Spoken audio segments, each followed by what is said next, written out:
Ang layo ko lang po naririnig, dito ako sa Manika. Napagkakamala nila akong aso, sabi ko, may Ano? May chinelas naman ang aking kamay. Tapos? Ito madalas ang walang sapatos. So talagang masakit siya. Literal ko pong ginapang ang aking pag-aaral. Salutatorian po ako. Hindi ba mahirap maging SPED teacher? Pag nasa puso mo po, madali lang. Bakit ganun yung compassion mo and empathy mo for children with special needs? Kasi I belong I belong to them.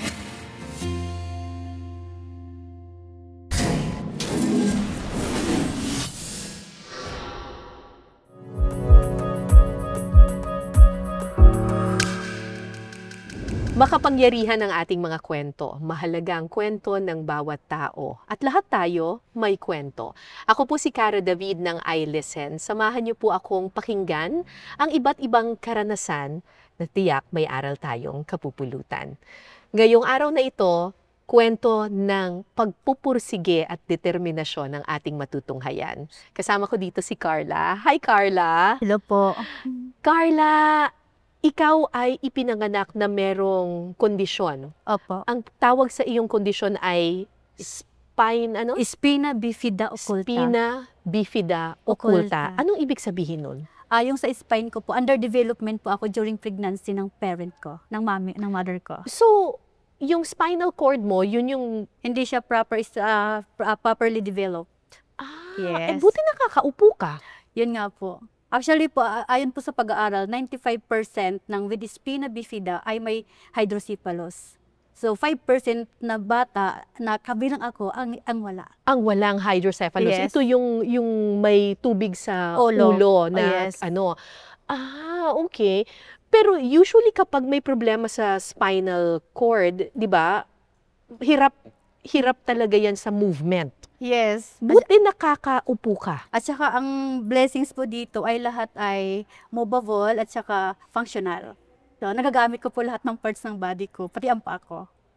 Sorry pati yung paa mo? Yes, nagagamit ko, nakakatayo ako. Nakakatayo ka? Opo.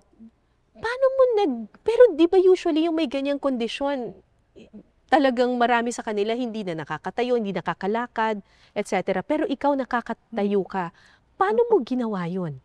Maano kasi yung sa body structure ko naman, matigas yung mga paa ko. Doon wala akong kneecap. Kaya hindi ko po naibababa ang paa ko. Wala akong kneecap. So, kaya straight lang po siya. Wala kang tuhod? Yes, wala akong tuhod. Pero naitatayo mo ito? Opo, naitatayo ko ito. Pero hindi ka nakakalakad? Before po, yung may pitit pa yung katawan ko, nakakalakad po ako. Ngayon kasi tumaba na ako at naging dependent na rin ako sa wheelchair. Oo. Pero nakakaakyat po ako ng hagdan. Oo. Na mag-isa. Talaga? Yes. Ano yun, pagpupursigi mo na rin na talagang kailangan? Kasi lumaki pa akong walang wheelchair. So, elementary pa lang po ako. Talagang gamit na gamit ko na ang buong katawan ko. So, hindi ako gumagapang ako puntang school. Ayun pa yung nag-aaral ako, gumagapang ako. Gamit ang aking kamay at paa, makarating lang ng school. So na-train na po yung katawan ko. Teka, simulan natin dun sa nung batang-bata ka pa talaga, bago ka pa pumapasok sa school. Nung pinanganak ka, ganyan na yung itsura mo. Naranasan mong makagapang, marunong kang gumapang, marunong umupo. Opo. Nung nagkaroon ka na ng isip, nagtanong ka ba sa nanay mo? Hindi. Bakit ganitong itsura ko? Ganyan? Hindi po. Ang lagi ko lang po naririnig, dito ako sa Manika. Yun ang sinasabi? Opo. Pinaglihi ka sa Manika? Opo. Kasi hindi naman po, during pregnancy ng mother ko, siguro sa kahirapan ng buhay, kulang sa vitamina, and then walang check-up sa doktor. So, hindi ako in terms sa mga medical. Saka actually, at the age of 16 na ako na properly diagnosed. So, doon ko lang din nalaman yung aking case. So nung lumalaki ka, ang sinasabi lang sa'yo, pinaglihi ka sa Manika. At anong naiisip mo nun? Wala po, kasi normal naman po ang treatment sa akin Hindi special hindi kasi nakakakit ako dati ng punong kahoy. Nakakapaglaro ako sa sa school. Pag may takbuhan, gagapang din ako, takbo din ako. So paano ka nakikipaglaro sa mga kaibigan mo noong bata ka? Yung tulad ko ng mga tumbalata, nandun din ako, nag-jogging din ako, kung paano lalahoin, ganun din po ako. Jasapin lang na gumagabang ako para mas mabilis ang kilos ko. So lahat sila nagtatakbuhan? Nakikitakbo din po ako. Pero gumagapang ka? Yes. Hindi ba mahirap para sa'yo yun? Ayun ang nakakatuwa kasi at my young age, di ko na-feel masyado yung ano ko, pagiging PWD. Ang ganda Yes. naman. Yes, kaya na-enjoy ko pa rin po ang aking kabataan. Mm. Kasama ng mga kabarangay ko, mga schoolmates ko. Walang nangloko sa'yo? Wala naman po. Sa pagkakaalala ko po wala Oo. po sa aking nag-bully or naggaya-gaya. Wala po. Ang galing Oo, naman. at saka tinutulungan pa nga po nila ako Minsan may time na po na binubuhat nila ako, pinapasan. Pagpapasok ng school, dinadaanan nila ako ng mga iba kong classmate. Oo. Tapos ibubuhatin nila ako papuntang school. Oo. Then may time pag bubuhatin nila ako pauwi ng bahay pag maulan. So nakakatuwa lang po talaga. Kaya siguro lumaki akong masayahin. Napakamasayahin mo nga eh. Never mo bang naisip na sana katulad ako ng iba? Hindi. Kasi parang yung disability ko naging asset ko na siya eh. Parang maraming blessings dumating because of my condition na yun ang paniniwala ako na di ba marami kayong magkakapatid sa parang blessings in disguise na ako nakaranas mag-aral ng abroad. Makatapos ng pag-aaral na tinutulungan ng ibang tao. So, yung blessings ni Lord, parang binigay naman niya lahat ng pangangailangan ko. Yun po ang nakakatuwa doon. Kaya napapasalamat pa rin ako talaga ng malaki. Yung pagpasok mo sa eskwelahan, may iba kasing mga pamilya, nagawa na rin namin ito ng maraming documentaries na may mga ibang pamilya na walang kakayahang pag-aralin sa isang special class, yung kanilang mga anak, yung iba, nasa bahay na lang, hindi na pinag-aaral. Pero ikaw, hindi tumigil sa pag-aaral. Paano nangyari ito? Nung elementary po ako, nasa regular class na po ako dahil wala naman po before special education school sa mga provinces eh. So walang choice. Kung ano yung school na malapit sa bahay, yun doon ako i-enroll ng parent ko. And then, malaking bagay po na nasa regular class ako kasi hindi ko nga po na-feel na iba ako sa kanila. Gaano kalayo yun sa bahay ninyo? Half kilometer, 500 meters from our home. So, paano ka pumapasok sa eskwelahan? Ayun po, madalas po talaga gumagapang ako. Gumagapang ka mula sa bahay? Opo, literal ko pong ginapang ang aking pag-aaral during my elementary years. Kasi talagang gumagapang ka? Yes, literal. As in talagang ganon? Ito, Ito, ginagamit ko. Nadudumihan ka? Minsan may slipper naman to, may chinelas naman ang aking kamay. Oo, tapos? Ito madalas lang walang sapatos. Sobrang siyang masakit. Kasi siyempre yung mga bato ba, matutulis. Oo. So talagang masakit siya. And then, kaya sabi mo nga po, very thankful ako pag may mga nagbibilad ng palay. Doon ako dumadaan sa mga banig na nakalatag.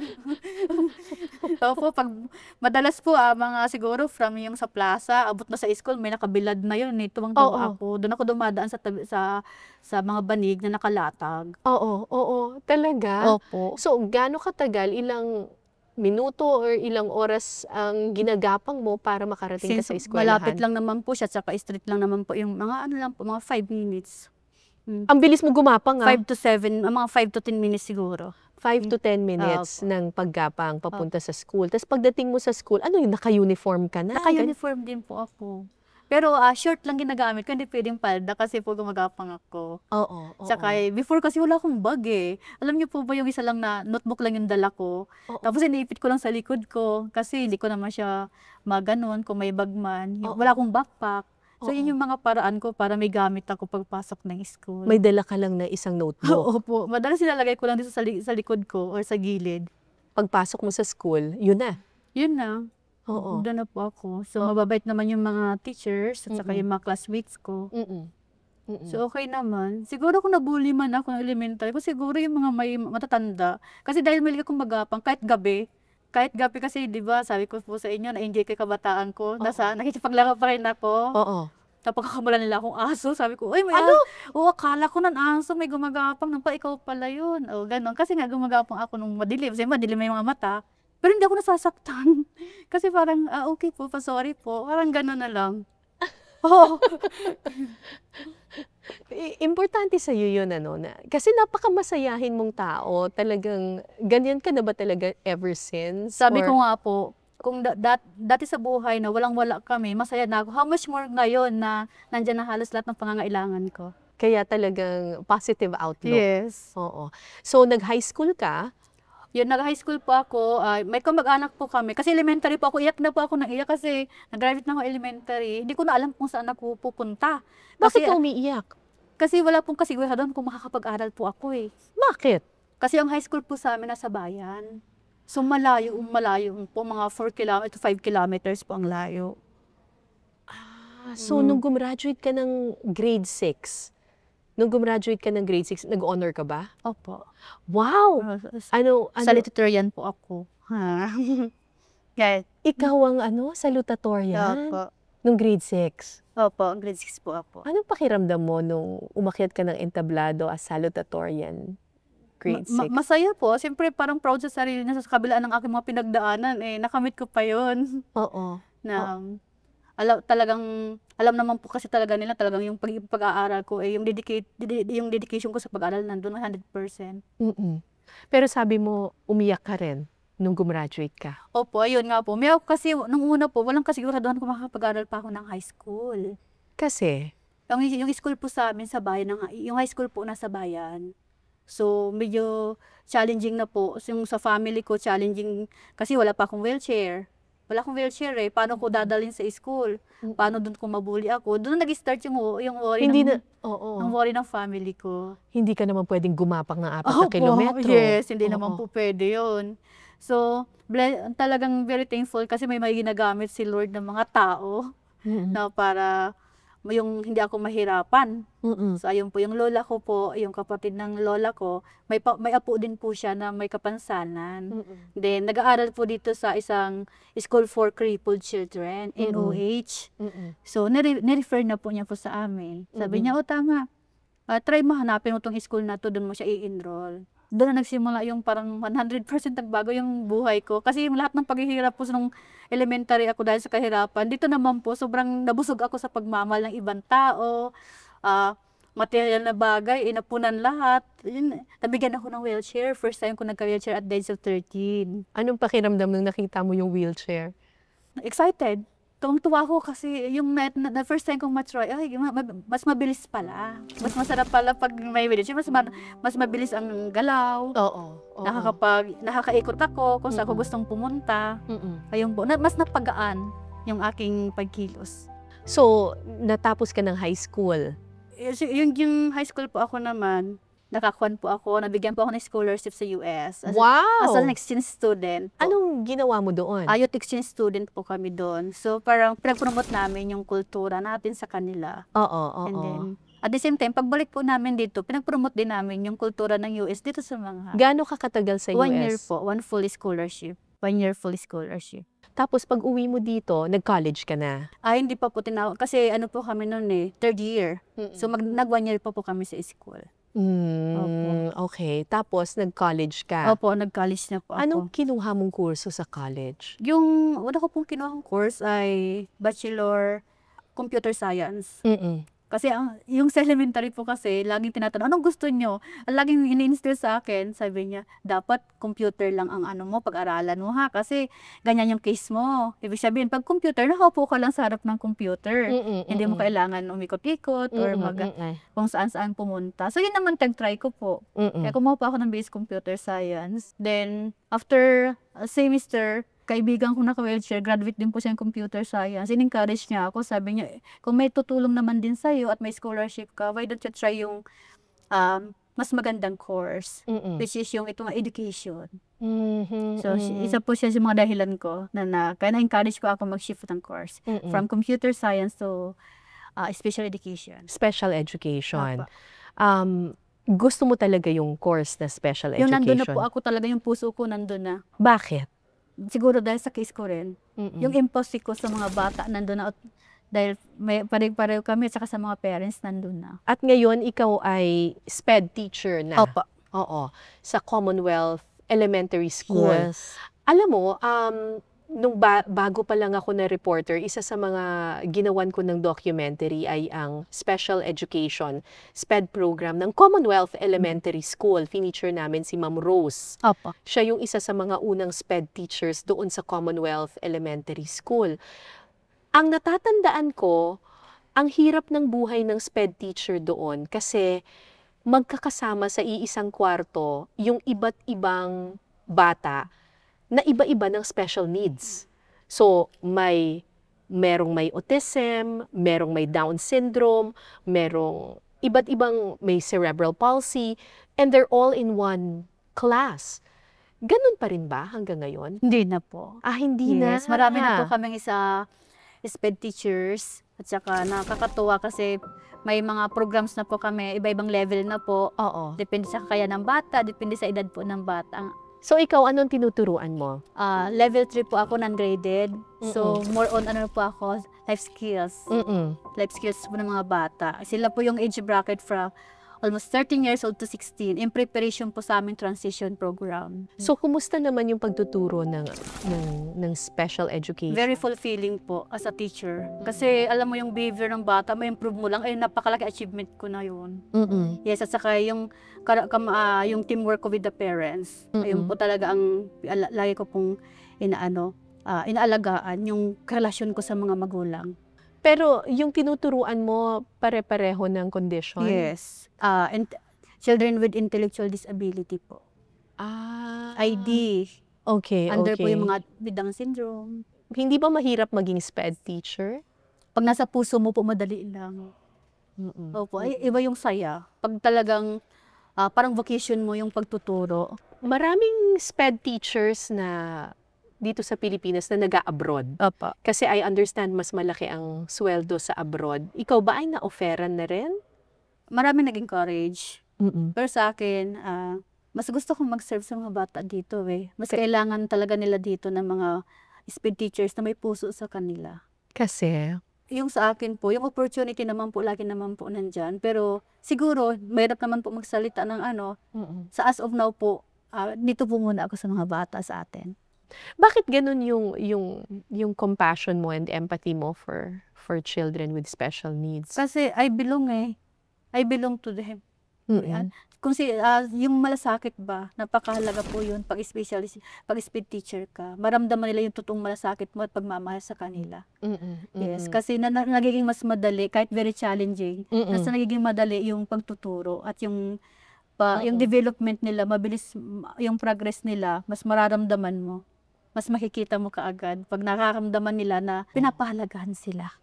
Sa palagay mo ba may kakulangan sa SPED teachers in the Philippines? Opo, sa akin pananaw po, kasi sa ngayon po, marami na po talaga kami, kahit sa school po namin marami pong enrollees ng mga bata. So, nag-request din po kami ng bagong SPED teacher para po yung ma-handle po ng maayos.